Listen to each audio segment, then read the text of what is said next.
Dear students, welcome to BK Sharma classes.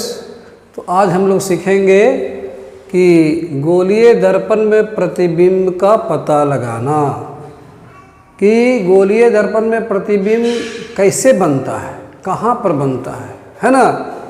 ये जानने के लिए हम लोग एक गोलीय दर्पण बनाते हैं। ये देखिए, हाँ तो स्टूडेंट्स देखिए, Mn है गोलीय दर्पण, PCO इसका प्रधान अक्ष है, और समझ लें कि प्रधान अक्ष पर AB एक वस्तु है, यानी एक बिंब है। वस्तु को ही बिंब कहते हैं, है ना। इस वस्तु का, इस बिंब का हम लोगों के प्रतिबिंब का पता लगाना है कि अगर हम गोलीय दर्पण के सामने इस वस्तु को रख देंगे तो इसका प्रतिबिंब कैसे बनता है, कहाँ बनता है, इसको अच्छी तरह समझें। तो देखिए, AB के प्रतिबिंब का पता लगाने के लिए हम लोग इस AB के A बिंदु से दो किरणें दर्पण पर जो है सो आपतित कराएंगे। एक प्रधान अक्ष के समांतर, ये देखिए, एक प्रधान अक्ष के समांतर आपतित कराए और एक वक्रता केंद्र से होते हुए आपतित कराएंगे। ठीक है। अब ये दोनों किरणें परावर्तित होंगी। जाहिर है कि जितने भी किरणें दर्पण पर आपतित होती हैं, दर्पण उन्हें परावर्तित कर देता है, दर्पण उन्हें लौटा देता है। तो ये किरण जो आई वो इस दिशा में लौट गई। आपको मालूम है, इसके पहले हम बता चुके हैं कि जो किरण समांतर जाती है, प्रधान अक्ष के समांतर आपतित होती है, वो फोकस से होते हुए, ये बिंदु तो फोकस है ना, फोकस से होती हुई परावर्तित हो जाती है। और जो किरण वक्रता केंद्र से होते हुए आपतित होती है, वो अपनी ही दिशा में वापस लौट जाती है, अपनी ही दिशा में वापस लौट जाती है। जिस दिशा में आती है उसी दिशा में लौट जाती है। तो लौटती हुई किरण कौन कौन है? एक ये है, ठीक है, और एक ये है। चूंकि ये गोल है ना, तो वो सीधा पड़ जाता है, तो अपनी ही दिशा में लौट जाती है। तो दोनों परावर्तित किरणें, मतलब लौटती हुई किरणें, एक दूसरे को किस बिंदु पर काटती हैं? क्या इस बिंदु पर? नहीं। क्या इस बिंदु पर?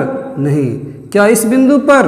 हाँ, इस बिंदु पर दोनों किरणें एक दूसरे को काटती हैं। कौन सी किरणें? परावर्तित किरणें, लौटी हुई किरणें।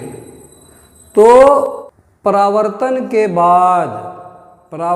के बाद किरणें जिस बिंदु पर एक दूसरे को प्रतिच्छेद करती हैं, काटती हैं, उसी बिंदु पर, वही जगह पर उस वस्तु का प्रतिबिंब बनता है। यानी इस बिंदु पर बनेगा प्रतिबिंब। यानी एक के सिद्ध में यहाँ पर A' लिख देते हैं, और इसके सिद्ध में अगर ये हुआ, ये देखिए, ये B के लाइन में गया, इसलिए यहाँ B' लिख देते हैं, है ना।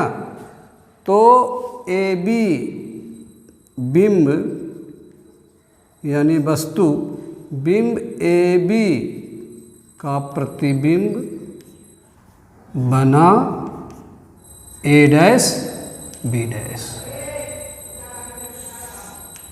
क्या बना?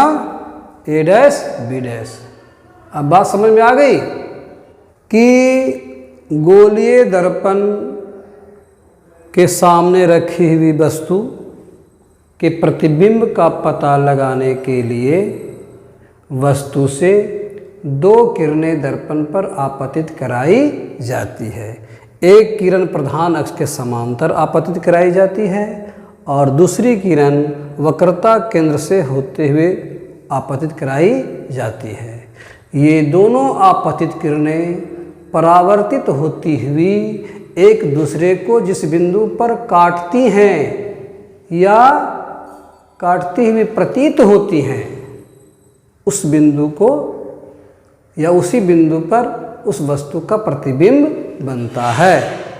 जो प्रत्यक्ष रूप से काटती है उसको हम लोग बोलते हैं वास्तविक प्रतिबिंब। और जो काटती हुई प्रतीत होती है वो आगे हम सिखाएंगे, बताएंगे आप लोग को कि काटती हुई प्रतीत कहाँ होती है, काल्पनिक रूप से काटती है, उस प्रतिबिंब को कहते हैं हम लोग आभासी प्रतिबिंब या काल्पनिक प्रतिबिंब, है ना।